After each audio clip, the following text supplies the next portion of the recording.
Welcome to another episode of the Teaching Canada's History podcast. I'm your host, Brooke Campbell, and today we are speaking with the finalists of the 2024 Governor-General's History Award for Excellence in Teaching. Created in 1996, the award recognizes innovative and impactful approaches to teaching Canadian history. For more information, visit canadashistory.ca/teaching award. Today I'm speaking with Heather Howell, a special education teacher for students with disabilities in Burlington, Ontario. Thank you, Heather, for speaking with me today. Hi, Brooke. Hi, how are you today? I'm doing really well. Can you tell us more about your classroom and the project that you've designed for your students? Sure. I am located out in the Burlington area, and our project is connected together with both history and horticulture. The Burlington area it used to be known as like the melon capital of Canada.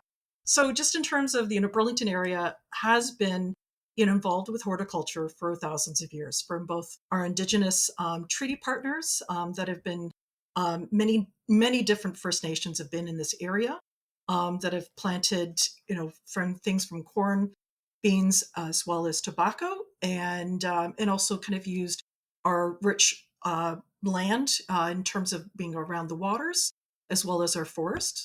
So, and then when many of the people ended up coming here as the Empire Loyalists that actually settled in the Burlington area, they also ended up kind of bringing a huge horticulture history. So I am actually descendant of one of the first settlers in this area. And my family did have a farm just up on what our area is what we call the escarpment, and also down in the Burlington area. So my great-grandparents were actually celery farmers in this area. So it's kind of like this project is important in terms of our connection to our area. We are doing a horticulture project together with our local museum. We call the Ireland House Museum. And the Ireland family were one of our first settling families in the area of northern Burlington. And they actually had a very large area. And our school actually was on the original land. It was actually the cornfield of the Ireland House family. And so our project is actually in many ways kind of giving back to our community. So there's a connection together with that historical family. At the Ireland House, we are involved in working on what we call a heritage kitchen garden. So many of our families, our settler families, would have actually had a kitchen garden, close by to their, either to their summer kitchens, where they could actually kind of grow, run out and pick some beans, etc., that they would need for the night, or for the dinner, etc. Or they'd have other kind of places like potato patches, etc., where they would have other staples. With our project, our students are actually kind of involved from right from the start to kind of the finish. So kind of working on choosing what they're going to be growing to kind of dealing with the harvesting. So some of the first things that we'll end up doing is my students will actually they were learning about some of the different vegetables that would actually be used by some of our historical families, but also kind of things that they want to be able to grow. So my students like growing like watermelons and strawberries is a very, popular choice, right? So they end up using just one of our typical gardening catalogs from one of our local seed houses. This is William Dan Seeds, and they're given a list of, what are the 6 different things they're actually interested in growing for both their gardens at the school. So we have small little tiny gardens, but we have the historical garden up at Ireland House. And Ireland House is just about a 10-minute walk away. With with the choosing the seeds, they're involved in actually for some of the seeds, we're going to be kind of raising them under grow lights at the school starting in March. And then we're going to be planting everything out starting in May up at Ireland House. But we're also involved between that time period. We're involved in just kind of looking at some of the different things around our historical garden. So around Ireland House, there's a number of different artifacts, like some of the hand plows, some of the old wheels, some of the harrows, etc. Understanding just in terms of what they would have used in the past, as well as kind of like what are some of the things that we're going to be using. So we're involved in the preparation of the soil at the Ireland House, and then, of course, getting into the planting. So we're improving on our, our planting methods, right? So my students, will, one of the important things about our project is we're learning about teamwork responsibility. And so they're working together as a team to kind of plant things in, kind of in the different sections to be able to help the plants grow. And making sure that we're respecting each other and kind of listening to each other. Do people need tools to be passed over, etc.? Passed on, I should say. Many of my students are on the autism spectrum. So being able to kind of use different social skills is very, very important for them. As well as, learning how to actually kind of use gross motor as well as fine motor skills within the tasks they're actually doing. My students range in, sorry, this is kind of out of order. I should have mentioned this at the beginning. Sorry. My students, they range in ages from 14 to 21. Our program is a little bit different from high school students. Our students have cognitive disabilities and physical disabilities. So they could be having disabilities such as being on the autism spectrum disorder, Down syndrome, mild intellectual disabilities, cerebral palsy, etc., or other, I guess, kind of cognitive issues. And with this horticulture program, they are learning science, but in applied science, and they're also learning job skills. And so, we are, the one of the big goals for our program is to actually make sure that students are actually working towards things that they can actually do later on in life.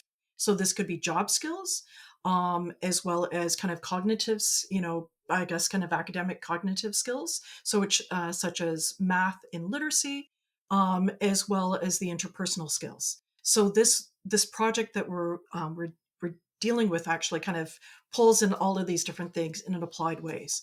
So with literacy and math, so for instance, math, my students, they would be involved in measuring out the garden, like how many square meters do we actually have? How much can we actually fit into this area? How much soil would we need for this particular area? We'd be using numeracy skills, literacy skills. So literacy skills would be things like on a package of beans, right?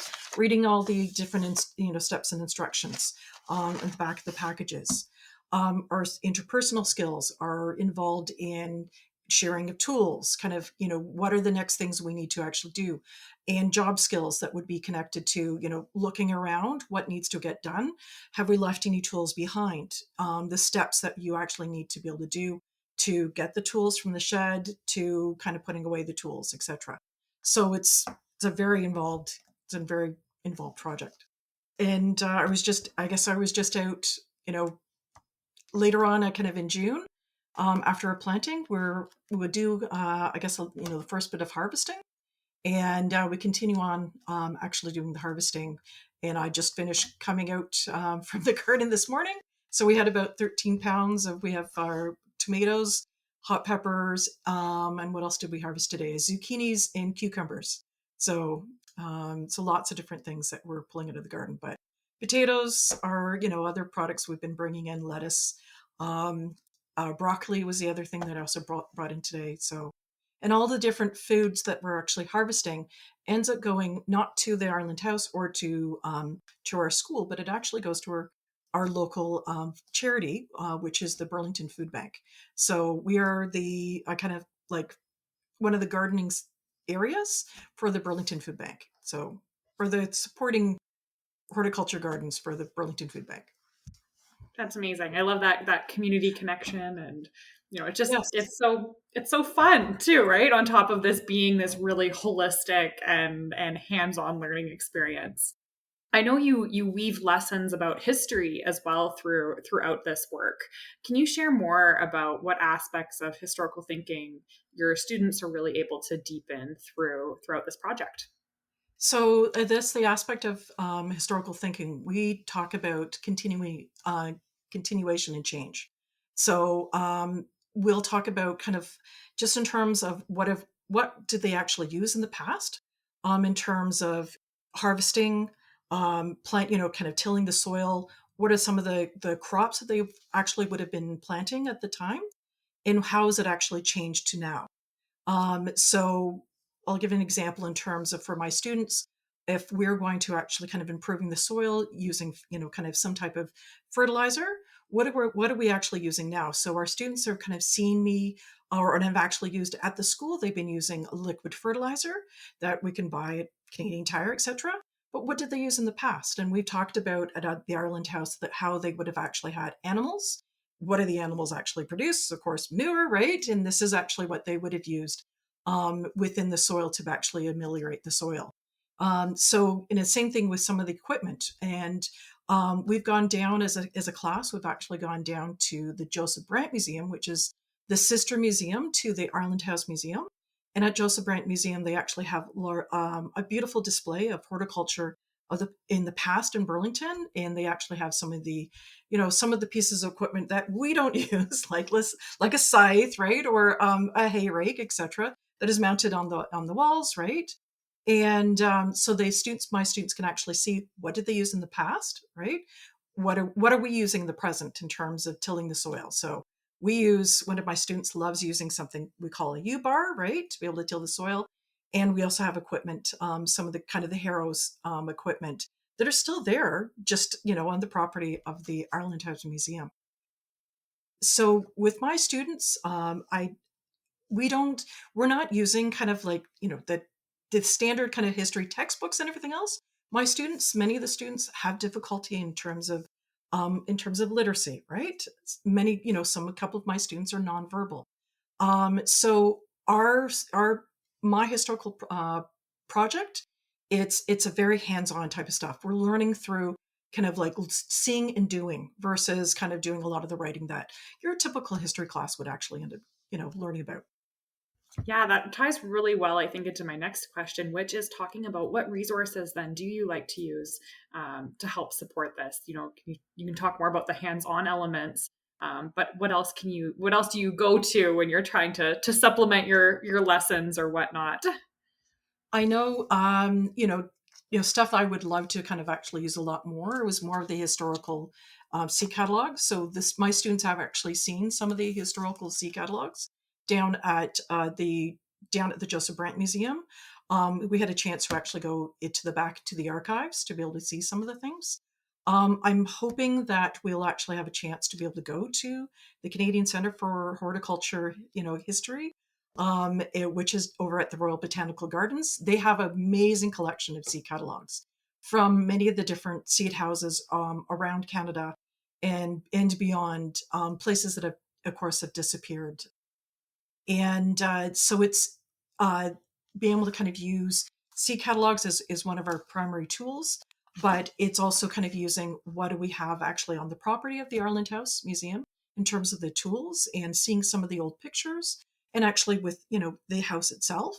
And also kind of going down and seeing, the archives down at the Joseph Brant Museum, as well as seeing the display at the Joseph Brant Museum of Horticulture in Burlington. It's neat. I know one of my students there's a nice picture of all of the young men that used to work at the Ireland House. So it's the farm hands, and my students kind of just in terms of the relations. Those young men in the photos are basically the same age as what my students are. So they're doing it. So it's kind of like it's a return to history, right? So they can kind of associate that they're on land that's kind of producing food, but the people that were working on the land were this, same similar age as them. Yeah, I was gonna say I think it's so cool that they're doing this on site. It's not Yeah. just the gardens at your school, which is amazing as well, but going and doing this on where this would have happened with people their age, like all of that just really cements so much connection and learning. When you take a step back and you look at the project as a whole, what impact would you say that it has on your students' learning, and what are some of the outcomes that you've seen for them, but also for your community? I think, I guess the importance of our project is our students actually being connected to their land. We're on, you know, historically, the place where we're working on this garden has been worked by by people for thousands of years, and so they're kind of getting rooted to the environment that they're actually where they're living in, and understanding that people have been here before, and just in terms of kind of giving back to their community. So there's people that have built their school, etc. Right, and so now they're actually kind of also giving back to the greater community through their it's essentially kind of a volunteer work. It's coursework, but they're also volunteering because the food that they're producing will actually kind of go to the food bank. So it's a win-win situation. They're giving back to to the family in some ways, like weird convoluted ways, to the family that actually owned the land. At one point in time, they're learning different skills. They're producing food. That food then goes to the Burlington Society. The Burlington Society ends up kind of giving back to them. So it's so the students kind of are able to kind of gain that that that rootedness within Burlington. But I guess the other things that what they love and they really appreciate is being able to kind of get out, move, and it's a different scene. So they're not stuck at school in a classroom. They're moving around. They're actually kind of getting to be able to see their neighborhood and seeing kind of what's going in the neighborhood. They're able to kind of see new people. So we'll end up having some of the people that work at the museum kind of coming in and checking out what's going on. The neighbors within the area. So the next door neighbor to the Ireland House, he'll come over and see what the kids are, what are doing. And the same thing with visitors. Every once in a while, there'll be visitors to the Ireland House. They're from the local area, or they'll be from, like outside of, outside of Ontario, and they'll see kind of like what's going on. So it's a neat, it's a really really neat project. And for many of the parents, they're grateful because their students are getting a lot of good exercise, but it's also giving them skills. And our parents are really, really hoping for our students to actually kind of really gain some of those important life skills and job skills for when they do graduate from our program. So this is definitely kind of building up a lot of those, those different skills that they actually need. Thank you, Heather, so much for sharing more about this project and the wonderful work that you've been doing in the classroom and in the community. Thank you. Thanks, Brooke.